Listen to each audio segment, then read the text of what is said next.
अस्सलाम वालेकुम। मद्दे मुकाबिल में मैं हूं रबिया खान और मेरे साथ मौजूद हैं रऊफ क्लासरा। सबसे पहले नजर डालते हैं आज की कुछ अहम डेवलपमेंट्स पर। ट्रंप की वापसी के साथ पीटीआई ने खान की वापसी की उम्मीदें जोड़ ली हैं। जुल्फी बुखारी इन एक्शन, मामला ट्रंप के सामने रखने का ऐलान। पाकिस्तानी वजीर दिफा ख्वाजा आसिफ ने बानी पीटीआई की अमरीका हवालगी के इम्कान को मुस्तरद कर दिया। पीटीआई की नई अमरीका एडमिनिस्ट्रेशन से उम्मीदें क्या पूरी हो सकती हैं? अमरीका से दरीना ताल्लुकात एक दूसरे के अंदरूनी मामलात में अदम मुताखलत पर मबनी है। ट्रंप हुकूमत आने से पाक अमरीका ताल्लुकात में कोई फर्क नहीं पड़ेगा, तर्जमान वजारत खारजा मुमताज जहरा बलोच ने वाजे कर दिया। जबकि दूसरी तरफ कमला हैरिस ने शिकस्त तस्लीम कर ली है। ट्रंप को फोन, ट्रंप की वापसी से अमरीका में क्या बड़ी तब्दीलियां मुतवक्को हैं? इसके अलावा स्मॉग ने लाहौर को जकड़ लिया। शहरी बीमारियों में मुब्तला 3 साला अमल सुकैरा ने बच्चों को स्मॉग से बचाने के लिए वकला के जरिए लाहौर हाई कोर्ट में पिटिशन दायर कर दी। इस पे भी बात करेंगे। और नवाज शरीफ इसहाक डार के दौर का 10 साल पहले का स्कैंडल क्लोज। IPPs को 480 अरब अदायगियां करने वाले अफसरान को क्लीन चिट मिल गई। नैब इंक्वायरी बंद। 10 सालों में क्या कुछ होता रहा? 480 अरब की अदायगियों की असल कहानी आखिर क्या थी? इस वक्त हमारे साथ मौजूद हैं फवाद अहमद साहब, सीनियर तज्जियाकार हैं फ्रॉम DC। इनसे बात करेंगे इलेक्शंस, US इलेक्शंस के हवाले से। अस्सलाम वालेकुम फवाद साहब। वालेकुम अस्सलाम। जी फवाद साहब, जीत तो चुके हैं ट्रंप, लेकिन क्या इनका सदर बनना जो है वो भी उतना ही स्मूथ होगा गिवन द फैक्ट कि वो एक कॉन्विक्ट हैं? अब उनको सजा मिलना जो है वो बाकी है, तो क्या हालात हैं वहाँ पे? क्या कोई इस्तिस्ना मिल सकती है इनको या कोई रुकावट जो है वो आ सकती है? देखिए जी, अभी तक जो दस्तयाब मालूमात है उसमें तो यही पता है कि डोनाल्ड ट्रंप इंतकाल इक़्तिदार का जो मरहला है उसे बआसानी जो है वो तय कर लेंगे, क्योंकि कमला हैरिस ने भी उनको मुबारकबाद दी और अमेरिका के कानून के मुताबिक यहाँ पर इस्तिस्ना हासिल है। या आप ये कह लें कि कन्विक्ट होने के नतीजे में ऐसा नहीं है कि जिस तरह पाकिस्तान में कि अगर आप कन्विक्टेड हैं तो फिर आप कुर्सी सदारत तक या वज़ीर-ए-आज़म या रुकन असम्बली नहीं बन सकते, लेकिन यहाँ पर ऐसी कोई सूरत नहीं है अभी तक की दस्तयाब मालूमात के मुताबिक। जाहिर है कि यहाँ पर जो हमारे मालूमात के रिसोर्सेज हैं वो यहाँ के मकामी जर्नलिस्ट हैं, कानून को जानने वाले लोग हैं, उनके साथ होने वाले डिस्कशन हैं। ये बिल्कुल वैसे ही है कि जैसे पाकिस्तान में जब कोई कानून पास होता है या कोई आईनी तरमीम आती है तो उसको समझते समझते कुछ वक्त लगता है, लेकिन अभी तक की जो दस्तयाब मालूमात है उसमें हमारी अंडरस्टैंडिंग यही है कि डोनाल्ड ट्रंप का इक़्तिदार मिलने के रास्ते में कोई रुकावट नजर नहीं आती है। तो फवाद साहब ये बताइएगा, कौन सी ऐसी 3 चीजें हैं जो हम एक्सपेक्ट कर सकते हैं ट्रंप के आते ही जो वो फौरन से करेंगे और अमेरिका की पॉलिसीज में कुछ हमें चेंज नजर आएगा? देखिए जी, यहाँ पर भी बिल्कुल उसी तरीके के मसाइल हैं जिस तरह से हम पाकिस्तान में देखते हैं। लोग महंगाई के हवाले से बड़े परेशान नजर आते हैं। टैक्स जो है मुख्तलिफ रियासतों के मुख्तलिफ स्लैब्स हैं उसके हवाले से लोग बात करते नजर आते हैं। लेकिन हम ये एक्सपेक्ट कर सकते हैं कि ट्रंप जो है वो यहाँ पर सबसे पहले अगर महंगाई के हवाले से कोई काम करेंगे तो वो ये होगा कि वो पेट्रोल यानी कि गैसोलीन की कीमतों के अंदर यहाँ पर जो है वो कमी करेंगे, कि इसके नतीजे में तवक्का की जाती है कि महंगाई में भी यहाँ पर कमी आएगी। ट्रंप जो है वो ड्रिलिंग की तरफ जाना चाहते हैं। ट्रंप ये कहते हैं कि जी पेट्रो डॉलर यानी कि डॉलर की जो हुक्मरानी है, सऊदी अरब ने उसको चैलेंज किया है, तो शायद वो सऊदी अरब से ताल्लुकात खराब किए बगैर अपने जो अपने लोकल जराए हैं उसके लिए ड्रिलिंग करेंगे और इस तरीके से वो इंतखाबी कैंपेन में नारा भी लगाते रहे। ये तो रिलीफ होगा कि जो वो यहाँ पर लोगों को देंगे। और इसके अलावा मुख्तलिफ इंफ्रास्ट्रक्चर की चीजें हैं, यानी कि ट्रंप ये भी कहते रहे हैं कि अमेरिका के जो एयरपोर्ट्स हैं वो दुनिया के एयरपोर्ट्स का मुकाबला नहीं करते। अगर आप टर्की, अबू धाबी, दुबई या जो किसी रूट UK या USA के अलावा जो किसी और रूट से आ रहे हो, यूरोप के किसी रूट से आ रहे हो, तो आपको बड़े बड़े एयरपोर्ट्स मिलेंगे। लेकिन अमेरिका में जब आप उतरते हैं, चाहे आप वाशिंगटन DC डल्लेस एयरपोर्ट उतरे, चाहे आप शिकागो के एयरपोर्ट पे उतरे, चाहे आप न्यूयॉर्क के JFK एयरपोर्ट पे उतरे, तो एयरपोर्ट्स और इंफ्रास्ट्रक्चर के हवाले से भी वो कुछ चीजें करेंगे। अगर हम खारजा पॉलिसी की बात करें तो वो फौरी तौर पर जंगों को रोकने की जरूर कोशिश करेंगे, क्योंकि हम ये देख रहे हैं कि यूक्रेन जंग के ऊपर अमेरिका ने कुछ दिन पहले भी एक खबर हमारे पास आई थी कि उन्होंने एक बड़ी खतीर रकम जो है वो यूक्रेन को दी थी कि वो रशिया का मुकाबला कर सके। तो शायद उससे भी ट्रंप जो पीछे आएंगे। मशरिक वुस्ता में जाहिर है कि इसराइल भी एक जंग के अंदर फंसा हुआ है, उस जंग से इसराइल भी निकलने की कोशिश करेगा और ट्रंप अपने जिम्मे जो है वो अपने सर पर उसका सेहरा लेंगे। तो ये चंद चीजें होंगी। ईरान के हवाले से ट्रंप की पॉलिसी शायद थोड़ी सी सख्त हो और ईरान को जो है वो मजीद मुश्किलात का सामना करना पड़े।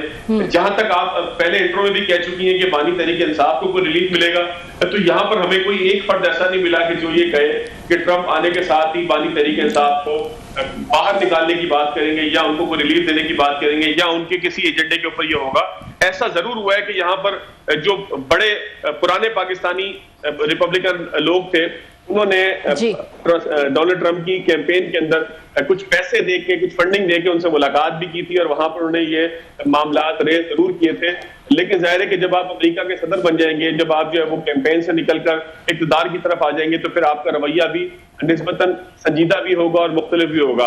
तो फौरी तौर पर या कुछ अर्से बाद भी ऐसा महसूस नहीं होता कि डोनाल्ड ट्रंप पाकिस्तान पर किसी भी किस्म का दबाव देंगे कि वो इमरान खान साहब की रहाई के लिए कुछ काम करें। ठीक जी, बहुत शुक्रिया। आपने बड़ा ये तफसील से और बड़ा जल्दी आपने बड़े कम वक्त में बहुत सारी चीज़ें बता दी हैं कि ट्रंप साहब जो हैं वो क्या करेंगे। हालांकि रबिया ने आपसे 3 चीज़ें पूछी थी, आपने मेरा ख्याल 13 बता दी हैं कि ये करेंगे।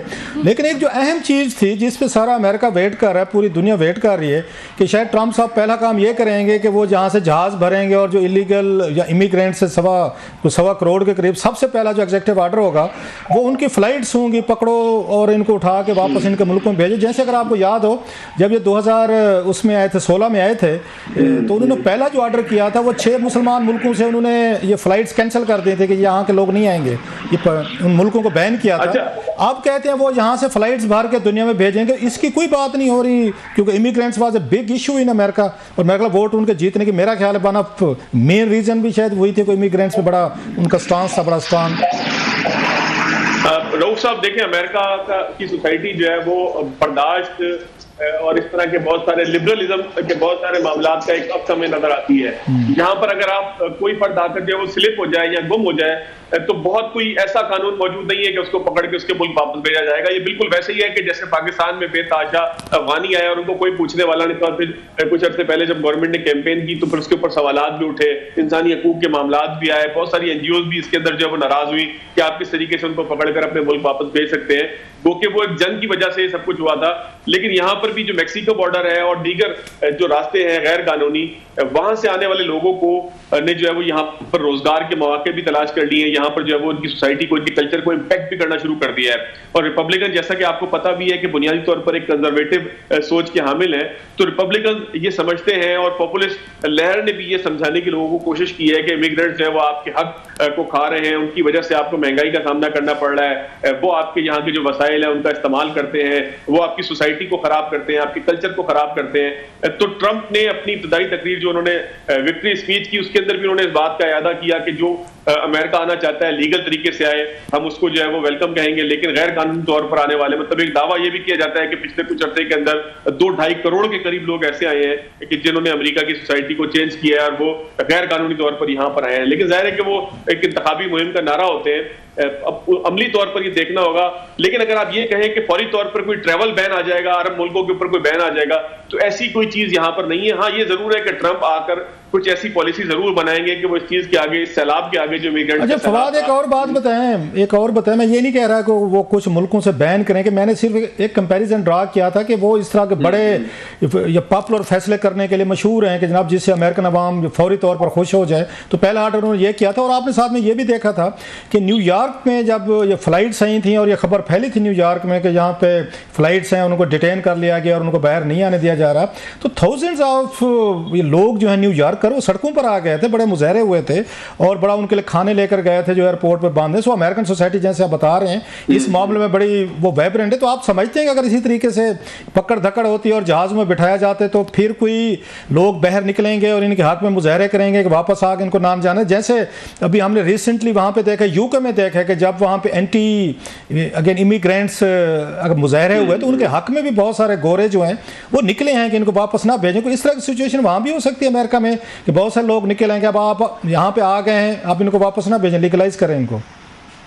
देखिए जी रऊफ साहब, ये जंग तो जारी रहेगी। एक जानिब कंजर्वेटिव लोग होंगे, एक जानिब प्रोग्रेसिव लिबरल लोग होंगे और उनके दरमियान जंग जारी रहेगी। ऐसा नहीं हो सकता कि सोसाइटी किसी एक पोल की तरफ अपना पूरा का पूरा झुकाव जो वो डाल दे। तो ये जरूर होगा कि जिस वक्त रिपब्लिकन ऐसी कोई कोशिश करेंगे। अब पहली बात तो ये है कि जो एयरपोर्ट के ऊपर लोगों को रोकना मेरा अपना ख्याल ये है, जो मुझे एहसास हो रहा है ट्रम्प के बयानात की, आप पूरी ट्रेल निकाल कर देखें, मतलब मिसाल के तौर पे 2016 की कैंपेन के अंदर मुसलमान उनके लिए कोई हैसियत नहीं रखते थे। उन्होंने मुसलमानों को केटर करने के लिए या उनके वोट के लिए ना कोई अपील की थी, ना कोई बात की थी, ना देसी किसी वोटर के लिए बात की थी। लेकिन अगर आप देखें तो उन्होंने अभी दिवाली के ऊपर ट्वीट भी किया, जिसमें उन्होंने हिंदू कम्युनिटी को जो मुबारकबाद भी दी, उनके कुछ मसाइल के हवाले से बात की। मुसलमानों के लिए उन्होंने कहा कि मुसलमान मुझे वोट दें ताकि मशरिक वस्ता के अंदर जंगों को रोका जा सके।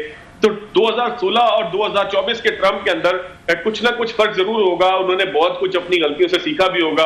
पॉपुलिस्ट लहर के बात बताएं, ये मतलब इतने उनकी 35 करोड़ के बाद ये यूएसए की, if I am not wrong, 16-18 crore शायद इससे ज्यादा वोटर्स हैं। तो मुसलमानों और पाकिस्तानियों को मिला के शायद 25-30 लाख वोट होंगे। वो ठीक है, आपको चाहिए वोट, एक एक वोट काउंट करता है। तो इतनी बड़ी तादाद है वोटों की जिसके लिए कोई प्रेसिडेंट जो है वो अपना स्टांस या अपनी पॉलिसीज या अपनी अप्रोच जो है वो चेंज करे कि जस्ट आपने 25 या 30 लाख या मुसलमान या पाकिस्तानी वोटर्स हैं, इनको अपीज करने आपने, ये मैटर इतनी बड़ी है वहाँ पे ये? नहीं रऊफ साहब, अगर आप ये कहें कि मुसलमान देसी या यहाँ पर जो लोग जिस तरीके से यूके और कनाडा के अंदर इन्फ्लुएंस करते हैं और वहां पर जो हुकूमतों का हिस्सा बनते हैं, मैंने कहीं पर ये फील नहीं किया कि मुसलमान हूँ, देसी हूँ, हिंदुस्तानी हूँ, इनकी कोई ऐसी हैसियत है कि जिसकी बुनियाद पर आप ये तय कर सकें कि इनका वोट अगर हम लेंगे तो वो हम शिकस्त या जो फतह के अंदर अपने आप को किसी एक पलड़े की तरफ लेके जा सकेंगे। ये बिल्कुल भी नहीं है। लेकिन मुझे महसूस, इसीलिए आपके सवाल की वजह से ही मैं इस बात के ऊपर मजीद कायल हूं कि डोनाल्ड ट्रंप इस बात को समझते हैं कि जब आपने इक़्तिदार में आना हो तो संजीदगी के साथ आपने तमाम तबकात को लेकर साथ चलना होता है, चाहे फिर वो अक़लियत का मामला हो, चाहे फिर वो अक्सरियत का मामला हो। आप देखें कि पाकिस्तान में भी अक़लियत जो है वो शायद उसका वोट इसका इतना वजन नहीं रखता कि किसी को जिता सके या किसी को हरा सके। लेकिन पाकिस्तान में अक़लियतों की नशिस्तें भी मौजूद है, अक़लियतों को हम साथ लेकर चलने की बात भी करते हैं, अक़लियतों के साथ जो है वो हम उनके त्यौहार और उनके मामलात के ऊपर मुबारकबाद भी देते हैं। तो हालांकि 2%, 3%, 5% होंगे पाकिस्तान में, इससे ज्यादा तो मेरा ख्याल अक़लियतें मौजूद नहीं है और उनकी भी क्या हालत है इसके ऊपर भी एक पूरी बहस हो सकती है। लेकिन जब हम कैंपेन कर रहे होते हैं तो फिर अक़लियत की बात भी करते हैं। You have made your point sir, आपकी बात बिल्कुल वैलिड, बड़ा अच्छे आपने पॉइंट्स उठाए। अब ये बताइएगा कि जनाब पाकिस्तान में तो पीटीआई जो है लगता है इन्होंने तो घेरा डाल दिया है नवाज लीग को, ये इनकी पार्टी को, हुकूमत को, वजीरों के नाम लिस्ट कर दिए गए हैं, उनके ट्वीट्स इकट्ठे किए गए हैं, क्लिप्स आ गए हैं, बिलावल भुट्टो हैं, मरियम साहब हैं, ख्वाजा आसिफ हैं, राना सनाउल्ला, बाकायदा एक पैकेज बना के यूएसबी उन्होंने तैयार कर लिया। और ये भी कहा है, मैं उनको सुन रहा था बड़े एक अहम आदमी को, कि ये सारी चीज़ें अगले 24-48 घंटे में ट्रंप साहब के टेबल पर चली जाएंगी। जुल्फी बुखारी साहब कह रहे हैं जी जनाब कि मैं मिलने के लिए जा रहा हूँ वहाँ पर, बाकायदा ट्रंप साहब की फैमिली, उनके जो ये कुशनर हैं, उनके दमाद हैं, उनकी बेटी मेरे बड़े पुराने उनसे वो हैं। तो आप वहाँ पे क्या देख रहे हैं? ये तो लगता है घेरा डाल दिया सर, और ये हुकूमत बड़ी उसमें नर्वस लग रही है कि पता नहीं ये ट्रंप साहब को हमारी शिकायत लग रही है, हमारा क्या बनेगा? देखिए, इसमें कोई शक नहीं है रऊफ क्लासा साहब के पाकिस्तान तहरीक इंसाफ का जो यहाँ पर ओवरसीज वोटर है या सपोर्टर है वो बहुत एग्रेसिव है। वो इमरान खान की रिहाई के लिए फंड्स भी इकट्ठे करके इनको दे रहा है, लॉबिंग फर्म्स को भी पैसे दे रहा है, लॉबिंग भी कर रहा है। यहाँ पर बहुत सारे ऐसे लोग हैं कि जो रिपब्लिकन पार्टी के साथ बहुत तवील अरसे से वाबस्ता है और माली तौर पर भी बड़े आसूदा है और पाकिस्तान से उनका आबाई ताल्लुक है। तो वो तमाम लोग भी एक्टिव हैं। वो ट्रंप के इर्द गिर्द पहुंचने की कोशिश भी करेंगे। इससे पहले जो बाइडन साहब के इर्द गिर्द भी पहुंचने की कोशिश की है। लेकिन 2-3 चीजें हैं रऊफ साहब इसके अंदर बड़ी वाज़ेह। जहां तक आपने बात की क्लिप्स जमा करने की, तो थोड़ी सी सख्त बात जरूर है, लेकिन बुनियादी तौर पर डोनाल्ड ट्रंप भी बिल्कुल उसी तरीके से अपनी रियासत के ऊपर हमला करने का इस्ता रहे हैं कि जिस तरीके से इमरान खान साहब इस्ता रहे हैं कि वो पीटीवी पे हमला कर चुके हैं, वो शलवारें टांग चुके हैं सुप्रीम कोर्ट के बाहर। तो जब हम बात करते हैं रियासत पे अटैक करने की, दिफाई तंजीमात पे अटैक करने की, रियासती मामलात को अपनी सियासत से बालातर ना समझने की, तो हम एक इस्तारे के तौर पर इमरान खान साहब का यहाँ पर नाम लेते हैं। बिल्कुल वैसे ही दुनिया के अंदर डोनाल्ड ट्रंप साहब को यही समझा जाता है कि ये मेरे अकब में जो कैपिटल हिल की इमारत है वहां 2020 के अंदर उनके हामी पहुंचे थे, उन्होंने हमला भी किया था, वो अंदर भी पहुंच गए थे, फिर सजाएं भी उन्होंने काटी। तो डोनाल्ड ट्रंप साहब दुनिया के अंदर एक इस्तारा है। और खासतौर पे पॉपुलिस्ट पॉलिटिक्स की जब हम बात करेंगे, फिर तो इमरान खान साहब और डोनाल्ड ट्रंप को हम साथ साथ मिलाकर जब देखेंगे, वो कि दोनों मुल्कों का कोई मवाजना नहीं है, लेकिन हम कहीं ना कहीं मवाजना जब तलाश करने की कोशिश करेंगे तो फिर हम दोनों को मिलाकर पढ़ेंगे और फिर डोनाल्ड ट्रंप साहब एक इस्तारा होंगे रियासत पे अटैक करने का, अमेरिका की तारीखी इमारत के ऊपर एक अटैक करने का, कानून से अपने आप को बालातर समझने का, अपने पॉलिटिकल। मैं आपकी बात काट रहा हूँ, ये बात जुल्फी बुखारी साहब को मैं ट्वीट से अगर देख रहा था, ठीक मैं समझाऊं या PTI के लोगों का, जिसको आप नेगेटिविटी बना के पेश कर रहे हैं कि नेगेटिव पॉइंट्स हैं इमरान खान साहब के लिए या ट्रंप साहब के लिए, वो कहते हैं ये तो पॉजिटिव पॉइंट्स हैं। जब ट्रंप साहब और खान साहब की जो फेट है और डील है वो एक जैसी मिलती जुलती है।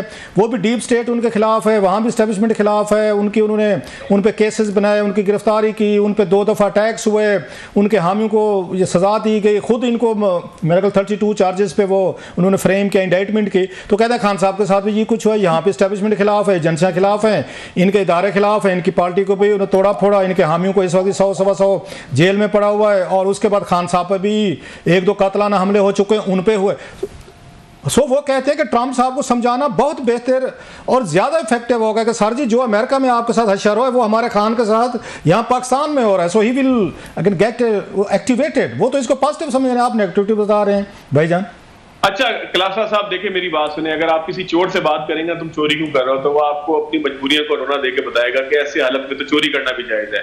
अगर आप किसी और जुर्म वाले फर्द से पूछेंगे जिस वक्त तो जुर्म कर रहा हो, बाद में सोच के वो अपनी राय तब्दील कर ले अलग बात है, लेकिन अगर आप उससे उस वक्त पूछेंगे कि जब वो जुर्म कर रहा है तो वो आपको अपने उस जुर्म का कोई ना कोई ऐसा रेफरेंस देगा कि यार ये मेरे सर्कमस्टांसेस है जिसकी वजह से मैंने जुर्म किया। तो अगर आप बात करें इमरान खान साहब की, तो ये आपको बुरा लगता होगा ना कि उन्होंने सुप्रीम कोर्ट के बाहर कोई शलवार टांगी है, या वो PTV के अंदर तारे खींच रहे थे उनके हामी और PTV के ऊपर उन्होंने अटैक किया था, या वो दिफाई तंसीबात पे हमले के मुर्तकिब हुए, ये आप और मैं सोच रहे हैं, इसको मैं और आप बुरा समझ रहे हैं। लेकिन हो सकता है डोनाल्ड ट्रंप साहब भी उसी तरीके से इसको ठीक समझते हो कि जैसा इमरान खान साहब आज भी जेल में इस बात को ठीक समझते हैं कि 9 मई को जो कुछ हुआ उन्होंने ठीक किया। ये आप और मेरी राय हो सकती है, लेकिन जिस जगह खान साहब मौजूद है उनकी राय यही है। दूसरी बात यह कि PTI एक पॉपुलिस्ट वोट के ऊपर आई है, और PTI जो है वो अगर एग्रेसिव सियासत से निकल आएगी तो अपने सपोर्टर्स को आहिस्ता आहिस्ता लूज करना शुरू कर देगी। एक होप के जरिए डोनाल्ड ट्रंप साहब की कभी होप होगी, कभी ये होगी कि वो बैठा जेल में बहुत कोई ऐसी कहानियां कर रहा है, कोई ऐसी चालें कर रहा है कि जिससे रियासत हिल गई है। खान साहब सर एक बात बताएं, ये हमें नजर आ रहा है कि एटलीस्ट कुछ दिन पहले तक PTI जो है वो एक उस रिकन्सिलेशन मूड में थी। हमने देखा सलमान अकरम राजा साहब ने कहा जनाब कि ये जो उनकी एक्सटेंशन हुई है आर्मी चीफ की, हमें कोई उस पर मसला नहीं, इंटरनल मसला है, पर ठीक है हो गया तरमीम के। उन्होंने प्रोसेस पे सवालात उठाए, बाकी उन्होंने कहा ठीक है हमारा कोई मसला नहीं है, उन्होंने कर दिया। और उनके जनरल साहब की फेयर इनफ। उसके बाद आपने सुना होगा कि उन्होंने उनके टोन भी ठीक थी, खान साहब भी ज़्यादा सख्त बात नहीं कर रहे थे। लेकिन अब जो ही ट्रंप साहब जीते हैं, आज खान साहब ने फिर ब्लास्ट किया है, आज फिर उन्होंने आर्मी चीफ साहब पे बातें की हैं, उनके एक्सटेंशन पे या एज पे या बढ़ाने पे सवालात उठाए। उन्होंने फिर कहा जनाब एक नजायज़ हुकूमत को सपोर्ट कर रहे हैं, जो कोई पाकिस्तान में गलत ठीक हो रहा है ये जनरल साहब की वजह से हो रहा है। सो ट्रंप साहब की विक्ट्री से दोबारा हमने देखा है कि PTI भी वो हुई है, एक उसमें रीग्रुप हुई है, खान साहब को भी एक कॉन्फिडेंस मिला है और आज बड़े सीरियस अटैक किए हैं। सो PTI तो खड़ी होगी सर दोबारा उनके ट्रंप साहब के आने से। अच्छा रऊफ साहब, इसको ना आप दोनों चीजों से मिलाकर देख सकते हैं। आप ये भी सोच सकते हैं कि शायद डोनाल्ड ट्रंप के आने से वो एग्रेसिव हो रहे हैं। अच्छा, इसके पीछे भी एक जवाब बनता है कि जाहिर है कि वो ये शो करेंगे कि डोनाल्ड ट्रंप उनके लिए बहुत कुछ है और वो डोनाल्ड ट्रंप उनके लिए बहुत कुछ करेंगे, और डोनाल्ड ट्रंप का की पता शायद उनकी मरूने मिन्नत है, उनकी दुआओं का, उनकी सोशल मीडिया कैंपेन का, उनकी ख्वाहिशात का, उनकी फंडिंग का, उन तमाम चीजों का मरूने मिन्नत है। PTI ये भी सोच सकती है। देखिए 2-3 थ्योरीज हैं कि जिसके ऊपर हम काम कर सकते हैं। थ्योरी वो है कि जो मैंने आपके सामने भी बयान की कि खान साहब या उनकी टीम जो है वो इस तरीके से सोचे कि भाई डोनाल्ड ट्रंप अब आ गए हैं, हमें एग्रेसिव होकर जो है वो पाकिस्तान की सोसाइटी में जाना होगा, लोगों को बताना होगा कि ट्रंप आ गया और रियासत के ऊपर अब एक बहुत दबाव है, और इस तरीके से हुकूमत को बैकफुट पे लेके जाएंगे। दूसरी चीज ये भी है कि खान साहब मुख्तलिफ मौके पे कभी आर्मी को, कभी मुख्तलिफ लोगों को इस बात की दावत दे चुके हैं कि जी आप मेरे साथ आए, बैठ के बात करें। तो जब आपका प्लान ए नाकाम होता है तो फिर आप प्लान बी के ऊपर जाते हैं। तो ये भी हो सकता है कि आपने जब मुज़ाकरात की दावत दी, आपने खामोशी इख्तियार की, जिन लोगों ने आपको यकीन दहानी अगर कोई करवाई थी, जिस तरीके से हम कहते हैं कि अली बिन गंडापुर साहब किसी डील के नतीजे में वापस गए जहां पर वो बड़ा खास बता रहे हैं कि मैं मनाल के रास्ते गया, किसी ने पत्थर मारा, गाड़ी रोका, जो उन्होंने कहानी सुनाई, जो उनको खुद भी बाद में हंसी आती होगी मैंने किस किस्म की कहानी सुनाई है। तो वो उस सारी कहानी के नतीजे में PTI ने एक नैरेटिव बिल्ड किया था। उस नैरेटिव के नतीजे में उन्होंने अपना एक प्लान ए लोगों के सामने रखा कि हम मुज़ाकरात की तरफ जा रहे हैं। लगता है कुछ लोगों के साथ एंगेज भी हुए हो, शायद फिर बात आगे ना बनी हो, तो प्लान बी फिर ये हो कि एग्रेशन के साथ जाना है, और डोनाल्ड ट्रंप की पता एक मौका है, इसको यूज करते हुए हम प्लान बी की तरफ आपकी बात कर रहा हूं फवाद। एक मैं क्लिप ये हुकूमती ये सर्कस ने भी खान साहब का निकाला है पुराना, मतलब मुकाबला क्लिप्स का हो गया, सब ने शिकायतें उन्हीं को लगानी है, ट्रंप साहब को, इमरान खान साहब के हामी भी उनको शिकायत लगाएंगे और यहाँ पे हुकूमत भी उनको शिकायत लगेगी। दोनों साइड से मुकाबला शुरू हो गया, अपने अपने क्लिप।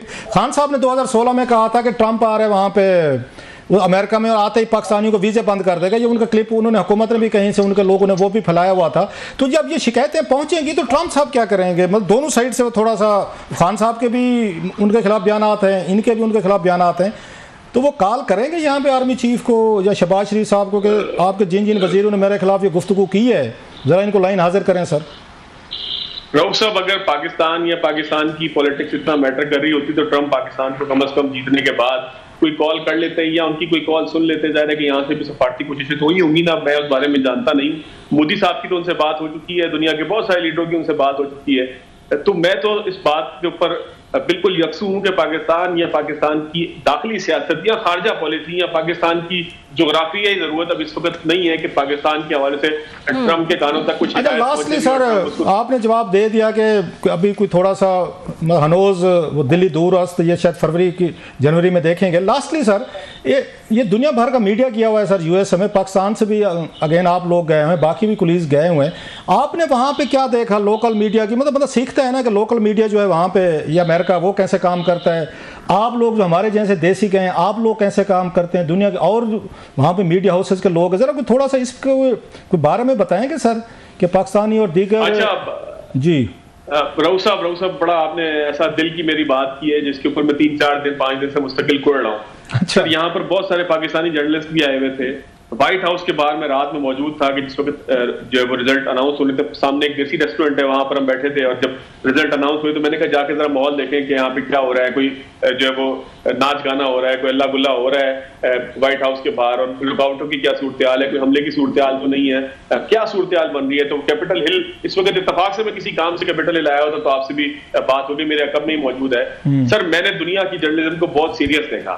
अच्छा। लोग अकेले आके यहाँ पर इतनी सीरियस तरीके से काम कर रहे हैं कि हमें सीखने का मौका मिला कि जर्नलिज्म बुनियादी तौर पर होती क्या है, किस तरीके से जो है वो सुबह 6 बजे से लेके रात 10 बजे तक जो है वो लोग अपना ट्राइपॉड लगा के माइक पकड़ के सामने खड़े हुए हैं, किस तरीके से दुनिया भर के टीवी चैनल थे कि जो शायद जो जमाने भी हम समझ ना पा रहे हो, कोई पोलैंड से था, कोई ऑस्ट्रेलिया से था, कोई यूरोप के किसी इलाके से था, कोई जो है वो रशिया के किसी आसपास की रियासत से था, वो बहुत संजीदा जर्नलिज्म करते हैं। और पाकिस्तानी जर्नलिस्टों का मदद के साथ बुरा हाल ये था कि लोग जो है वो डिस्कोज में घूमने के बाद इलेक्शन की रात भी अपने होटल में पड़े सो रहे थे। जब आपने राब्ता किया, आप मालूम किया कि किधर भाई कुछ काम कर लें, कुछ चल लें, किसी पोलिंग स्टेशन की तरफ चल लें, कोई स्टेट डिपार्टमेंट जो है वो उनसे पूछ लें कि भाई हमें क्या करना है, कोई किसी हुकूमती अमले से बात कर लें कि भाई हमें थोड़ा सा फैसिलिटेट करें, बात करें।